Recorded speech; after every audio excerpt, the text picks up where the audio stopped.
Hello and good afternoon, everyone, and thank you for joining our webinar on creating compelling content as part of our 101 series. You are either participating in this webinar because you might be a business owner and you're looking for new ways to create content, or you simply want to learn more about digital content in general and how it's changed over the years and maybe what is the best content for each platform.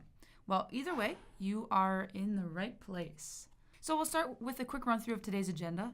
First and foremost, we'll be discussing what exactly is content creation and why is it important. And then from there, we'll get into the various types and formats of content that you'll see throughout the web. And then from there, we'll talk about how to create and write content. And then we'll be talking about creating a content calendar and why that's important. After that, we'll touch on the different content that performs best on the various platforms that are out on the web. And then we'll end with a Q&A session, but we do ask that you keep all of your questions to the end of our webinar. So, as I mentioned, we will start with introductions. My name is Brooke Baer. I am Social Media Account Manager at Keystone Click, which is a digital marketing firm in the 3rd Ward in Milwaukee. Prior to my time here at Keystone Click, I worked in the transportation industry for a Midwest trucking company and focused more on recruiting-based marketing as their digital media specialist. A couple years after that, I found myself in the social media role here at Keystone Click, focusing on developing comprehensive research and strategy plans for our clients, creating content for all of our clients' social media platforms, working on marketing automation workflows, and various video and photography projects. And my counterpart for today's conversation is Mitch. Hi everyone, I'm Mitch. I'm a marketing coordinator here at Keystone Click. I've been with Keystone Click for about a year and a half now, and I run our internal marketing processes. And I also have some experience with some small business marketing as well. All right. Mitch will talk a little bit about content creation, how it's changed over the years, and why it's important. Yep. So let's start off. So content creation, as defined by HubSpot, is the process of generating topic ideas that appeal to your buyer persona, creating written or visual content around those ideas, and making that information accessible to your audience as a blog, video, infographic, or other format. So content creation, as we move on, has really changed throughout the years, mainly due to changes in social media platforms. So for example, Facebook used to have is in its status updates. So if you remember, Facebook had Mitch is doing this, Brooke is doing this. And this was the original use of posting updates. So they really wanted to start with a original idea, and that's how Facebook started. So as Facebook grew, so did their ability to post content in different ways. So for another example of the growth of social media platforms is LinkedIn. It started as a way to connect with your peers, then moved into the content creation world. I don't know if you guys remember, but we couldn't always post videos and images to LinkedIn, and it was purely about connecting with your peers and individuals in your either industry or people who you might want to work with in the future. My last example will be from a recent update, actually, Instagram's IGTV. So Instagram was a short form content of images and video, but it now allows you to post long form videos in a somewhat separate app. They're interconnected, but it kind of brings you into a separate world in the digital space and allows you to kind of consume a lot more long form content rather than the original topic of just short form of images and video. So the key is really to stay on top of what new things are coming out in the social media world, and then work on implementing a plan to use those new features in your content creation. Content creation really starts with just finding a topic to create your content about. Once you have your topic, you then move on to what form you want the content to be, either long form, short form, video, text, image, and then or even blogs and more, as we'll cover later. But once you find which kind of content you want to produce, don't overthink the ideas of it. Don't overthink what you're gonna put down on paper. Just put it down, and then once you find out, so you have 10 options, cut the bad ones out. The more you create, the easier it will be to come up with new topics and ideas. Yeah, and if you're finding yourself struggling with coming up with ideas, feel free to brainstorm with your team or even people outside of your industries, because having that fresh perspective and fresh eyes and helping you brainstorm some ideas can really kickstart the next best idea and really help you with campaigns and the types of content. So feel free to work with other people and brainstorm, because more brain power, right? That is true. All right, so now that Mitch has defined what content creation is and how it's changed over the years, I want to talk a little bit about why content is important. And it kind of seems like a basic question, but it can't hurt to have that little discussion and to reiterate why it is important. So when you're creating content, essentially you're providing free and useful information to your audience. It helps attract potential customers to your website, and it can also help retain the existing customers that you already have. In fact, content marketing actually brings 3 times as many leads as traditional marketing does, and it costs 62% less. And so with that being said, content creation is really important economically and emotionally to connect with your audience. But taking it even one step further, creating compelling content is key because after all, you know the saying, quality over quantity. So to start creating compelling content, you need to have a plan, first and foremost. That is the basis for anything. Even when you start a business, you have to have a plan, right? You have to have goals. And what I mean by goals is SMART goals. So these should be specific, measurable, attainable, relevant, and timely. You want to make sure that you're setting these goals that you can actually reach. They should be challenging because that's what goals are, but they also have to be something that is actually attainable and something that you can actually reach. So after you're setting your goals, define your buyer persona. Who is your customer? Who is your target audience? Who are you trying to reach? Because once you develop your customer persona, this is how you determine your messaging and the tone and the voice of your content that will resonate with your audience. Really getting into that mindset of who your person is that you're trying to reach will help you determine that. So ultimately, when you're developing your customer persona, focus on and be aware of their obstacles, their pain points, the challenges that they face, the fears, and what their goals are. Because once you determine the best possible outcome for their pain point or for their issue, this is where you step in because you are their solution. So figuring out what their pain points are and creating the content that will answer that or be the solution for that, that's where your content comes in because that's exactly what the messaging will be. And you can express how you'll help them solve their issues. So when it comes to the right content, you need to make sure that you're delivering the content to your audience at the right time to help them through their buyer's journey, which is the sales process. What that is each prospect follows a path to a solution, and it involves awareness, consideration, and the decision stages. So each of your prospects are at a different part of that journey. And so it's important to create that content that will appeal to each stage, each person in whatever stage that they're in. And so breaking this down a little bit further, there are various types of formats of content that can be included in the stages. And this can be videos, webinars, books, blogs, images, text, whatever it is. But as I mentioned before, you need to make sure that you're creating the content that will resonate with your audience no matter where they are in the buyer's journey. But here's a breakdown of some of the content that you can create. So as you can see in this graph, and so in the awareness stage, we see that it's all about getting in front of your audience so that they know you exist.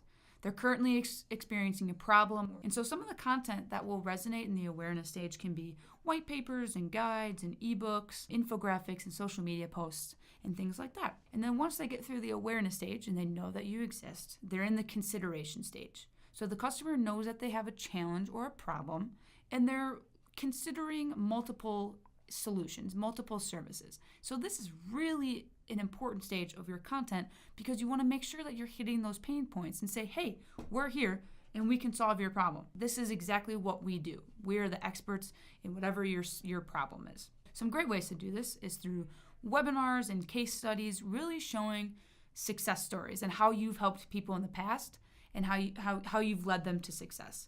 This is also a great opportunity to share free samples and to show off your catalog and those services that you do provide. Because after the consideration stage, that is when your customers will move into the decision stage where they have their list of potential solutions and they choose the one that's best for you.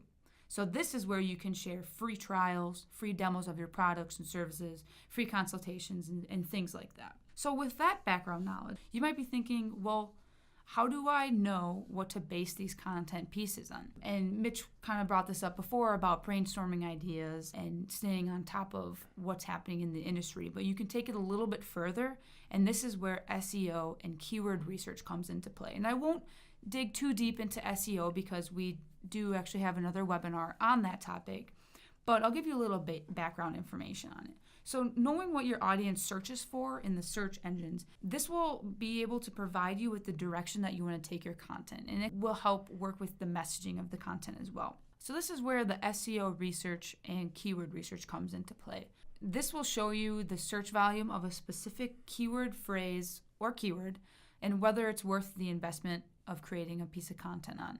So for example, when you search on Google, there's the keyword planner, and that will show you the volume of that keyword, so how often it's being searched in your area.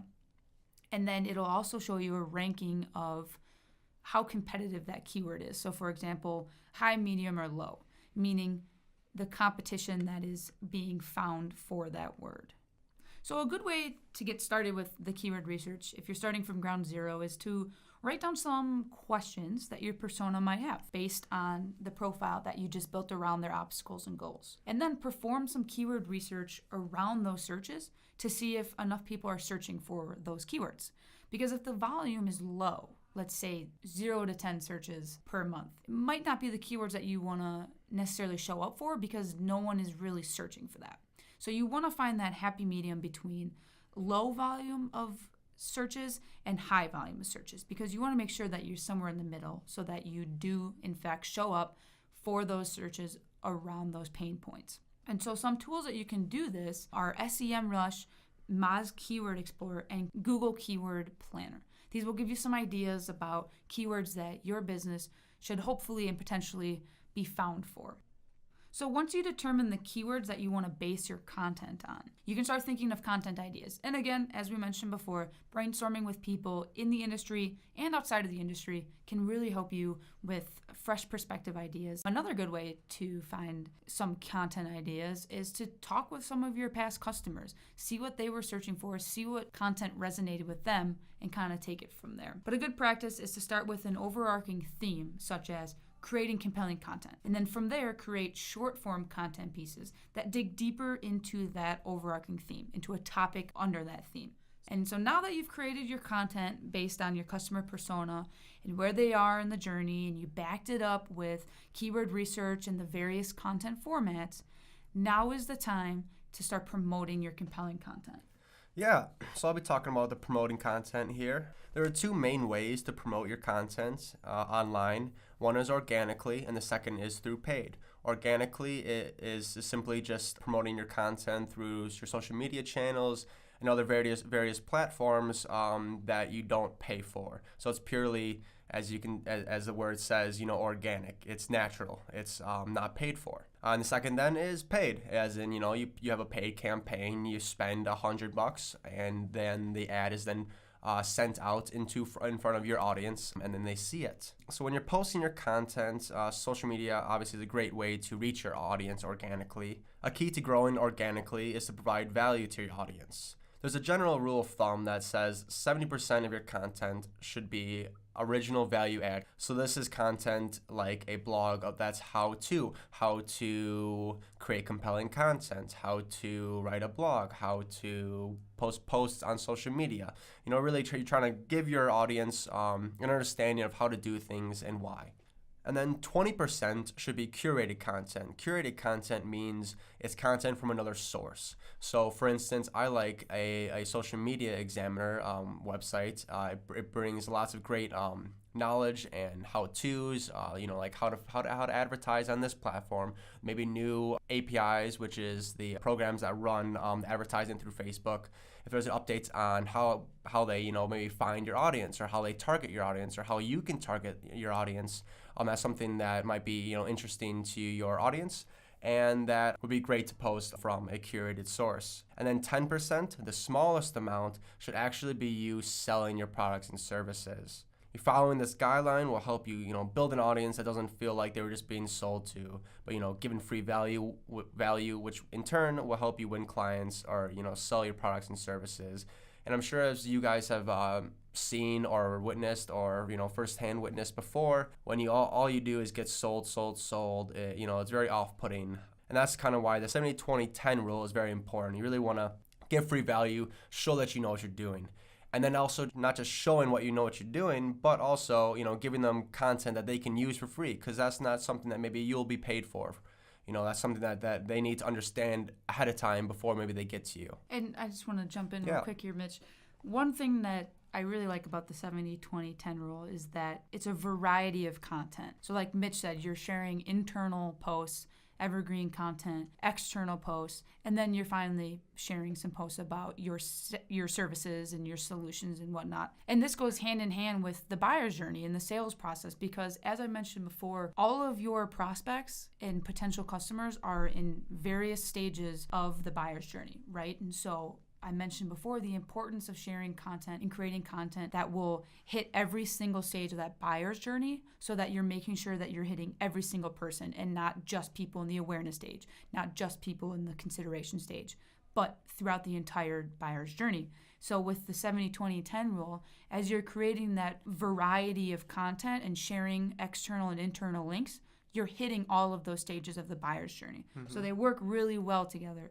And that last 10% will sell to the customers that are ready to make that purchase. But it won't be too salesy to the people who aren't ready. So you see that balance of educational content, but then also like, hey, we're here. We're here to solve your pain points. And here's a great example of that. So if you think about a recent service you bought or, had, I'm going to use a plumbing company as an example. So maybe you have a clogged pipe or a leaky pipe, and you Google to find out what's wrong. You're not sure, but you see something's wrong, obviously. So you Google it. If a plumbing company has written free content on why my pipes are clogged, why my pipes are leaking, I'm much more likely to go to them once I figured out that this is not something I can do on my own. It's not a simple fix, and it's not a quick run to Home Depot. Right. And if I don't know that, I'm gonna kind of keep either trying to figure out who's got the best service or be looking at different avenues to try to get this fixed on my own. But if I can find a blog that says, hey, this is the problem and this is how you fix it, and I go, well, I'm not a plumber and I can't fix it, then I'm much more likely to go, okay, these people know what they're doing, and I really understand that now, and I can go to them for help. Sorry to jump in again. No, please. Which is why the internal content is so important, because those blogs have a better chance of popping up in search engine results, but then also it helps establish thought leadership because you click on that link and you read about the blog about, how to fix my leaky drain, and you realize, oh, wow, I obviously can't do this on my own. But like Mitch said, these people seem like the experts. And so because you wrote that blog explaining the step-by-step of how to fix it, and then it's like, hey, by the way, you can't do this, hire us, that is showing that you're the expert in that, and I'm most likely going to hire you to help fix my drain. And guess what? Going against the grain there, like we said before about just creating content that helps in value add, your service, most likely for a plumbing service, there's and with marketing or whatever business you're in, there's a certain level that you start with, right? We might not hire a client that only needs one post a month for social media. We want to manage their social media, right? So that kind of comes down to writing stuff for people that allows them to do it on their own. That maybe that's not your service yet. So for instance, simple for the plumbing example, have a series of simple how-to fixes around the house regarding plumbing. Maybe that leaky drain pipe is just a simple putty around the pipe and you're good to go. And that's something that you don't necessarily want to send a service guy out to, but if you can then help people along the way, they're going to be there for when they're ready for their big purchases, for their big services that they need something, new pipes be put in their house. Well, that plumbing company that helped me understand how to do these simple fixes is going to be top of mind, and that's what's key, top of mind, and that's where you want to be. So moving on to paid promotion, we will be having our search engine marketing expert, Kyle, hosting a webinar about paid promotions and search and social channels. So if you're interested in that, or at least more in-depth detail in that topic, stay tuned for that webinar release. Another great way to promote your content is repurposing content. It just allows you to bring more attention to your content pieces and be able to kind of continue to post the content. Repetition is very important to get your message across to your audience.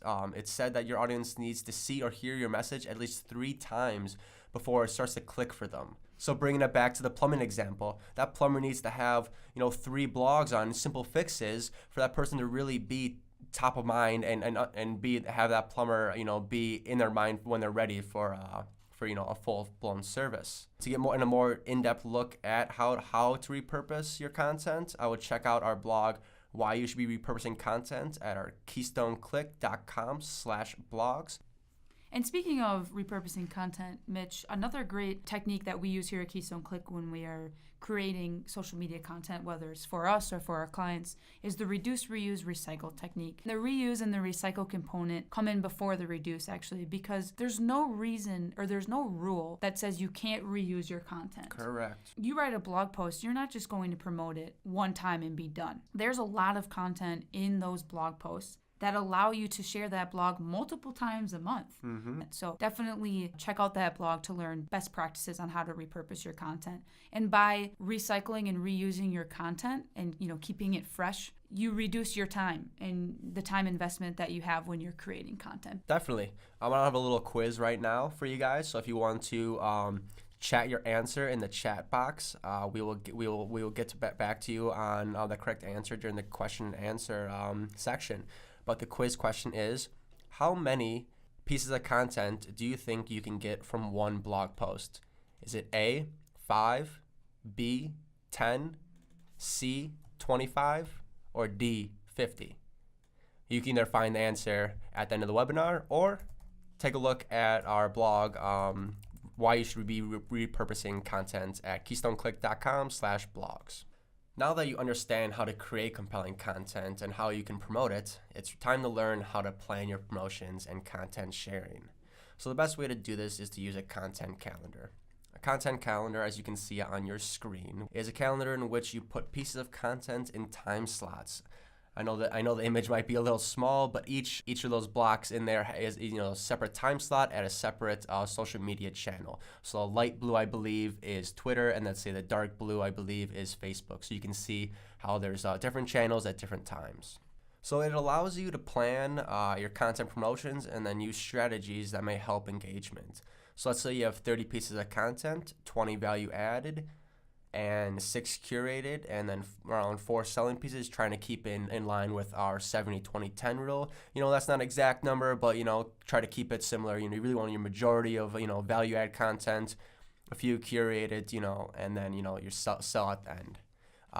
But let's say your first week may look something like this. Monday you have your value add content. Tuesday you have a curated content piece. Wednesday is some more value add. Thursday you have value add, and then Friday maybe you sell, and maybe the weekend you have some more value add. So really provide that value and then sell here and there, like we said, with the 70-10 or 70-20-10 rule. The key to this all really is just being consistent, which the calendar is kind of the key to helping you with that. Have you ever forgotten to post during a certain time or day? You have a post lined up, saved in your, in your drafts. That's the word I'm looking for. Saved in your drafts, and then you're like, all right, I have an alarm for 2:00, alarm for 5:00, and all this nonsense. The calendar and the scheduling software is really just help you kind of schedule that ahead of time. And you don't have to worry about, oh, is it 2:00? Do I need to post now? It does that for you. Well, if you schedule it out, it'll do it for you. You gotta do the background work first. We recommend using the content calendar or content management systems like Sendable or HubSpot. These allow you to schedule out those posts, like I said before, so that you don't have to wait for 2:00 and your alarm to go off to then post. It does it for you, and it's certainly a time effective time use. So now what about different types of content on different channels? Your blog posts may be better to post on LinkedIn since it is a professional platform, while posting your team lunch may be better suited for Instagram or Facebook. You really want to think about what your audience is doing on each platform and schedule your content accordingly. The key words there is thinking about what your audience is doing on each platform. When they go to LinkedIn, what are they most likely doing? They're looking for some kind of business-related topics or to find peers to work with or to hire even. Facebook, what does your audience go on Facebook for?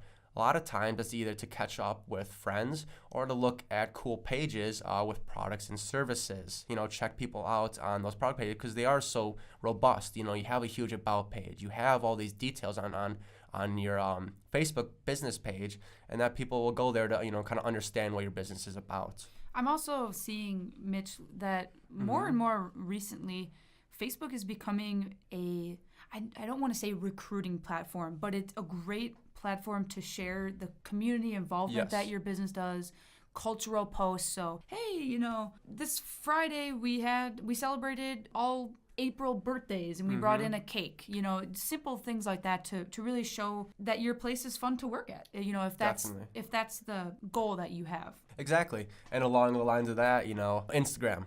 Instagram is a great way to, really put out your personality, really show what you guys are doing in the community. Maybe like Brooke said, you had a fun day with, a cake day, or maybe recently you had, there was a fun holiday and you did something for it, Cinco de Mayo, or maybe there's, a cool beer day, maybe you have something like that. One thing I really like about Twitter is that Twitter is great for, quick news, quick updates about your company. We recommend tweeting at least once a day. But also the fact that Twitter is great for media outlets and getting in front of publications. So if you do write a blog about your industry that really shares and shows your expertise, you can tweet it and then tag or mention publications around your area that accept submitted work. And then in hopes of them retweeting it, them sharing it, or them putting it out on their website. All right, so let's recap a little bit about what we talked about and some best practices that you can implement and that you can think of as you're creating content. First and foremost, as we mentioned before, in order to create compelling content that will resonate with your audience, you have to have a solid plan about it. It's just like if you wanted to start a business, you have to have a plan. And to do that, make sure you determine your SMART goals. Again, these are specific, measurable, attainable, relevant, and timely. And the purpose of the content that you're creating, make sure you craft your customer persona behind it, because again, this will help you determine where they are in this stage of the buyer's journey, and it will also provide direction with messaging and tone and how you want to relay your message and your content. And then after that, make sure you conduct the keyword research to help you create the overarching theme of content pieces, and then also help you determine what keywords that you want to be searched for, and then create the content based on that. And you can dig a little bit deeper into the certain areas of those overarching themes. And then, of course, it's always a great idea to conduct a content audit. Take a look at what you're doing now, look at what your competitors are doing. If podcasting, if you're interested in that, and you see that none of your competitors are doing that, maybe you should do podcasting because that'll set you apart. So really just auditing what's going on around the industry. And as you're conducting an audit on your content, take a look at what content your audience is currently engaging with. What formats are you using? Is it text? Is it pictures? Is it video? What content is getting the most impressions and the most reach? And then from there, Mitch, what else do you have? Yeah, so I have a few topics here. As we said before, create channel-specific content.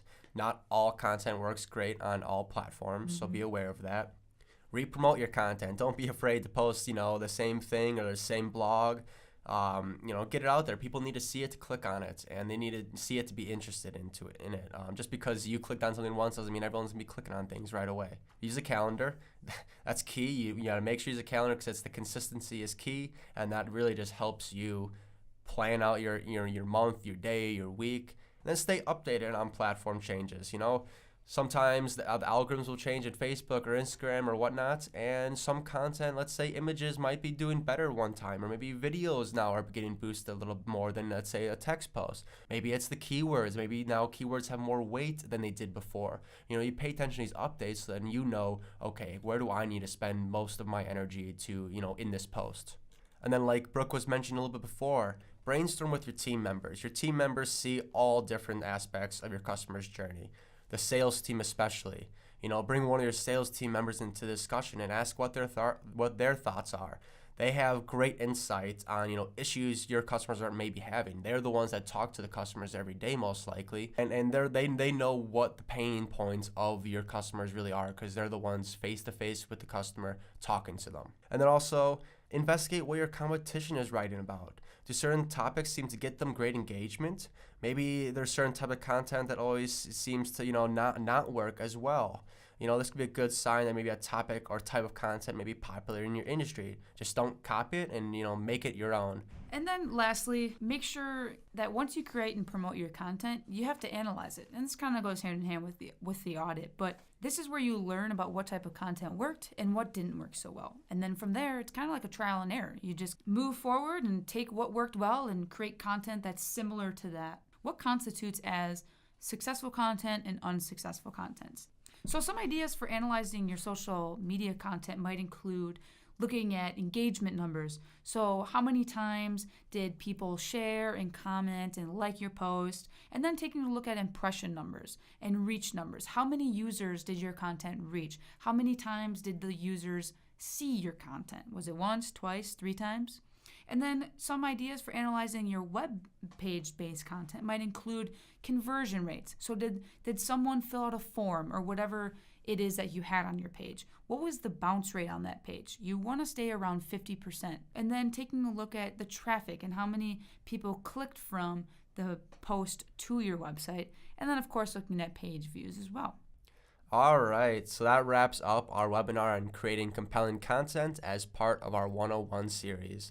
Now let's get back to that quiz question quick. So how many pieces of content can you get from one blog? Let's see what you guys said. I wonder if there's any right answers. Oh, there might be one right answer. So the answer is 50. Yes, that's right. There's 50 pieces of content you can pull from one blog. If you're interested in more about that topic, go ahead and go to our blog page, keystoneclick.com/blogs, and search for why you should be repurposing content. Yeah, awesome. Make sure you guys check out that blog. And so, as Mitch said, this wraps up our webinar. We hope you enjoyed what you heard, and we hope that it was educational for you and that you might start implementing some things that we suggested. We do have a little bit of time here to answer any questions that you might have, so feel free to ask away. We'll be here for a few minutes.